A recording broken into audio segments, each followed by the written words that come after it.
Ay di rin na nga mga katropa pigs, tayo ay hindi muna mag-tutorial dito sa ating page. Mga katropa pigs, tayo ay pumunta muna ng bayan ng Mataas na Kahoy dahil alam natin na dito ay may SLP Trade Fair ngayong araw.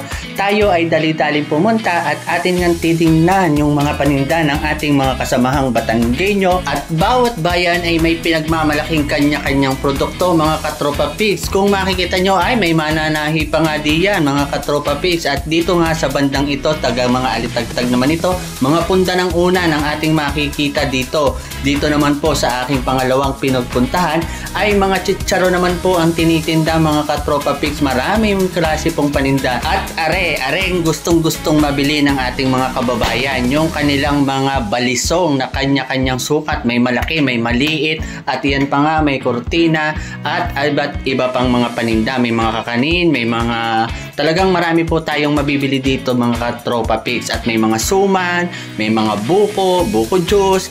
Siyempre, at hindi din natin maiwasan na magtatanim tayo ng halaman mga katropa pigs. May mga bulaklak dyan, may mga kalamansi, lahat na po nandiyan, may mga bonsai pa rin po. So nakakatuwa lang yung pagkaka-organize dito, kasi napakita talaga dito ng ating bayan ng Mataas na Kahoy kung paano pagbuuin or pagsama-samahin yung iba't ibang bayan at ipakita yung kanilang mga husay sa paggawa ng kanilang mga produkto. At dito mga katropa pigs, nagpapaalam pa talaga ako doon sa mga taong nandun sa booth, at sabi ko kung pwede po bang i-video ko yung kanilang mga nandun sa kanilang mga booth. At yan nga, ang dami-dami nating nakikitang halaman, may mga rose, may mga cactus, may mga kalamansi, may mga bonsai pa akong nakita dyan. So talagang kompleto po talaga, at marami kayo, maaaliw po kayo once po na kayo ay bumisita dito sa bayan ng Mataas na Kahoy, dito po sa munisipyo. Syempre hindi lamang po yan, pati po yung ating mga resort dito, napakaganda, mga tanawin.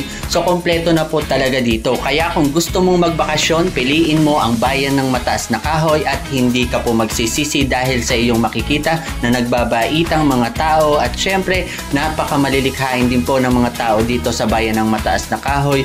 Kung mapapansin ninyo mga katropa pigs, sobra talagang nakakatuwa at exciting ang naramdaman ko nung ako ay pumunta dito sa fair na ito. At yan pa, ultimo kabuti ay talaga namang nandito na rin. Ano pang hahanapin mo? Apoy na lang ang kailangan mo at makakaluto ka na ng iyong agahan, pananghalian at iyong hapunan.